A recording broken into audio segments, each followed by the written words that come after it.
The following video is not made for kids under 13. If you are not 13 years old, please exit out of the video now. And please, YouTube, do not sue me.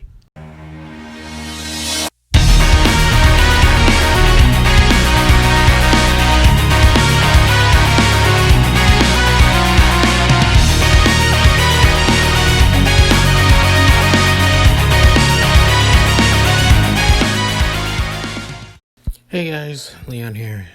At the beginning of the video, I'm basically just going to say this outright. I'm going to combine two what if videos at the same time of what if Izuku was a villain. Because I really want to get this series over with and start something new. I hope you guys can understand that. So, all future what if Izuku was a villain will all be together at the same time. So, expect that. Anyway, enjoy the video. What's up guys, Leon Mookie here, and I'm back with another part of What If Izuku Was a Villain. This is part 20, and where we last left off, Izuku got the details on Kota's past, and thinks about letting him join the League of Villains once he's a lot older. So, that said, let's get into this. After waking up like a couple minutes early, like tons of hours early, but mostly around like 5 o'clock in the morning, Aizawa basically tells them that they're going to start training as soon as possible. Even told Bakugo to throw the ball like he did during their first practice, their first physical exam. Soon after, he gets the same score like he did before, right? Aizawa gives him the whole speech about them improving their quirks, making them stronger, a lot more powerful in the process. Soon after, Izuku, the Class 1A, gets to work. I won't go into everyone's details like they did in canon, so I'm just going to focus on Izuku. Izuku will be focusing on improving his quirk's power output and how long he can extend the power. Being for blackout, he doesn't want to show off enhanced body since, remember, it's his secret quirk. As for his main quirk, the main quirk he shows off is blackout. Also, he remembers a flashback about All For One before they coming to the summer camp. As All For One tells him about his quirk and about how the original user had a hard time controlling it due to its side effects. All For One tells him that too much extended use and too much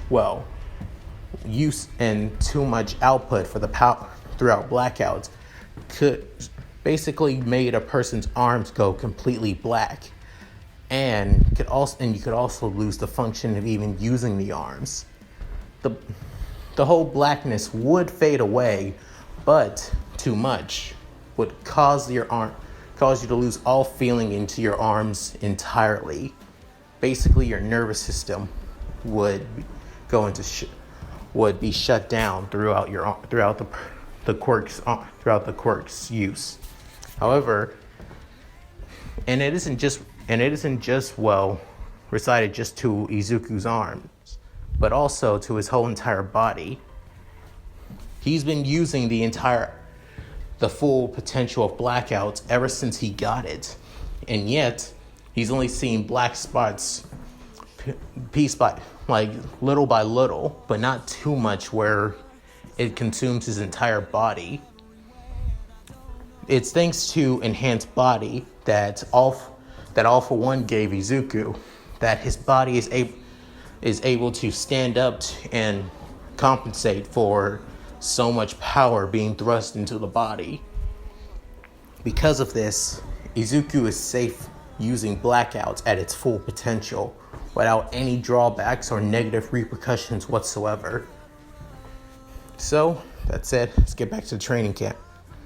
Izuku pretending about giving it all he's got and feeling exhausted, even though he's not tired whatsoever using blackouts, or not feeling any negative repercussions at all. He does see a couple of black spots around his arms and possibly around his body, but they'll fade away over time anyway. With that said, they move to basically prepare their own food, as like in canon. Soon after, Izuku wanted to know where Kota was and give him some of his curry. Mostly wanted to hear his thoughts on how he sees heroes. Soon after, he goes to his secret hiding spot, just like before, and asked him why does he care about why does he not love heroes? Normally, kids your age would care about him, as he says that as Kota tells him that you're all just people only looking for fame and fortune. You all want to show off. It's the reason why my parents died. So why should I care about stupid people like all of you? And as Izuku says, you're right. There are heroes like that. Heroes that only care about showing what they got, only their skills. They don't care about protecting or saving lives. As Kota begins to wonder, wait, but aren't you a hero? And as Izuku wanted to tell him everything, it says, I want to be better than a hero. I want to be stronger than a hero. A hero that cares about people, not just physically, but also mentally. Somebody that everyone can look up to, no matter who they are. So, Kota hearing this, as Izuku lays the curry he was planning on giving Kota anyway on the ground, and tells him, it doesn't matter if you look up to heroes anyway, as long as you're yourself, that's all that matters. There's nothing wrong with hating heroes, after all. Soon after, Izuku leaves. Then on his way back down, he begins texting Dabi, Toga, and everyone else from the Vanguard action squad if they'll be arriving soon. Soon after, he gets a text from Dabi telling him that they're still waiting on Twice, Compress, and also Mustard as well. And tell them, tonight we strike, and tells them that tonight that they'll strike, and make sure that you're all at where you're supposed to be. Don't be taking unnecessary detours just because you want to have fun. Soon, Izuku sends this message to everyone, and everyone agrees. Muscular, on the other hand, is a little irritated, but texts he'll listen. That he'll listen as well. Izuku, seeing the lack from Muscular, basically says that he's going to do what he wants, even if he does want to try and follow my orders, saying that he needs to be taken care of now.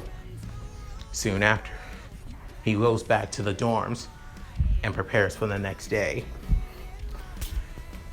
Skipping the whole morning away and everything, they decide Izuku prepares for their whole, scary evening, and realize that he's partner up alone, just like before, just like in canon. He acts all nervous and shy about it, but actually it's all an act, because this is what he wants the most, if anything. This would be his perfect time to escape and move as much as he can around the entire camp without even trying. Not only that, he wants to truly convince Kota to join the League of Villains at this time while they're attacking. So, the attack begins. Izuku sends him the message and tells him to attack now. After Dabi begins using his flames to burn half of the forest down. Soon after, Magnum and Spinner finally arrived at where all the students were and prepared to attack. Soon after, both Tiger and Mandalay were ready to fight them as much as they can. Izuku, seeing this, wanted finally realized that this is his perfect time and realized that Kota's not even around here. So he goes to his hidden spot where Kota sees everything from onto his secret spot. There he finds Muscular. And that's it. Thank you guys for watching. I really appreciate it. If you want to see more of my content, please subscribe. Your subscription, and also ring that bell notification to see what I else do on my channel as well. So, and also like and leave a comment too. I would really appreciate that. So, that said, this is Leon Mookie signing out. Later. Hey guys, Leon Mookie here, and I'm back with another part of What If Izuku Was a Villain? This is part 23. So, where we last left off, let's get into this. All right, Izuku running as fast as he can to Kota's hiding spot, wanting to keep him safe from all what's going on, especially keep him away from both Moonfish and Muscular. Moonfish may be loyal to the League of Villains, but he's not afraid to kill anyone that gets in his way. The same also goes for Muscular. As long as you're not part of the League of Villains, he's going to slaughter you no matter what. It's the kind of person he is. So Izuku rushes there as soon as possible. There, Kota interacts with Muscular, as Muscular tells him that he wants his hat just like in canon, and Kota realizes who Muscular truly is. Terrified for his life, tries to run. And then Izuku comes up, shooting a blast at Muscular, saying, "What the hell are you doing here, Muscular? I thought I told you to head down for our mission." Soon after, he realized that it's Izuku, his boss, the leader, and said, "Well, boss, I thought you'd be down there as well. Didn't think you'd be here." As Izuku tells him, "I'm here for this kid, so stop acting like doing on your own and go out there now." Soon, Muscular says, Fine, whatever. I'm on it." Muscular prepares to go down and realize, and soon after, Kota throws a rock at him. As Izuku says, "Kota, what are you? You're villains, aren't you? So why? You said that you want to be better than a hero. Are you saying that you'd rather be a villain?" Izuku, hearing those words, said, "Yeah, to me, being a villain is a lot more better than being a hero. Because at least villains don't lie or how they feel, and especially around others." So you'd rather work with this pastor that basically killed my parents? Izuku, wondering, hearing this, and realized, wait a minute, and turns to Muscular and said, "Wait, killed your parents? Was your parents the water hose heroes?" As Muscular asks Kota this, and said that they're monsters, saying he's a monster for killing his parents. It's because of him that he's suffered for so long. As Muscular tells him, Look, kid, I didn't kill your parents because I was angry. I didn't kill your parents because I was angry about my eye. Don't get me wrong. It hurt, but I just did it because it was fun. Nothing wrong with that. They wanted to protect people so badly, they were willing to risk their own lives. It's their own fault for dying, not mine." Soon after, Izuku, hearing those words, realized on how twisted Hero Society has made somebody like this. A person who just enjoys killing just for the fun of it. With no conviction, no reason, no dedication to a dream or a goal, and just does it for fun and sport. If you're going to get in the way, or if you're going to complain, maybe I should take you to your dear old mommy and daddy. As Muscular walks over to Kota, and Izuku says, "You got your mission, Muscular. The kid doesn't matter. Go, now." As Izuku's eyes began turning full-on red as well. As Muscular said, "Fine." As he turns around and heads down and begins heading to the edge of the cliff. There, Izuku began building up blackouts all around his right arm, and then raises up and extends the blast into a sharp point that aims straight for Muscular's chest. Muscular sees the black blade in his chest and and turns around and sees Izuku, arm out with blackouts all around it and a blade coming from it. As he wonders, "But why? We're on the same side. Why would you?" As he brings his arm back down and extends blackout, saying, "You were always going to be a problem for me. If anything, your death will mean nothing for us. If on the long haul, it makes things easier on me." Soon after, Muscular gets pissed off and begins using his quirk, saying, "You traitor!" As Izuku begins creating geysers from blackouts all around him. And soon, Muscular keeping his distance as Izuku rushes to him and raises his hand straight into his face and decides, "Your death is for my dream to become a reality." He releases so much power of blackout into a single point straight into Muscular's face, turning as Muscular screams in agony, his entire face begins turning all black, and his arms begin feeling lifeless, and his body numb.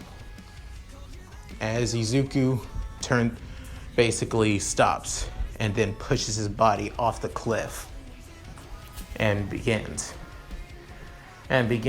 calling Kirigiri and asking him to make a warp gate to his location as soon as possible. Soon after, Kirigiri asks why is that? As he tells him that he wishes for Kota not to get involved in this fight. He doesn't want him to get hurt, especially by our own members. Soon after, Kirigiri listens and decides to do it and creates a warp gate. As Izuku goes up to Kota and tells him, "Kota, tell me, do you still believe in heroes? Do you still believe that they're good? If heroes are allowed to let somebody like him exist in this world without doing anything about it, don't you think it's better to be a villain? He may have been part of my team, but he was a monster that deserved to die. That is what's necessary for the world." Kota, confused, but also feels more indebted to Izuku, especially since this guy who calls himself a villain killed a villain right in front of him, who killed his parents, who left him all alone where others didn't. Decided to follow him and goes through the warp gate. And as Izuku tells him that you'll be safe, you won't get involved in any of this. And if anything, you will be able to make your own future. A future that you can choose for yourself. Soon after, Kota enters the warp gate and arrives through the bar. Soon after, Kanagiri tries to comfort him, especially giving him some juice in the process, just to make it seem more comfortable. The warp gate closes, and Izuku prepares for his mission to capture Bakugo and to convince half of his friends in Class 1A to join the League of Villains. And that's it. Thank you guys. I appreciate you watching this. Also, please like and comment down below. I would really appreciate that. It would help me. Also, subscribe as well. It helps me out a lot with YouTube algorithm and everything. And with that said, this is Leon Moki signing out. Later.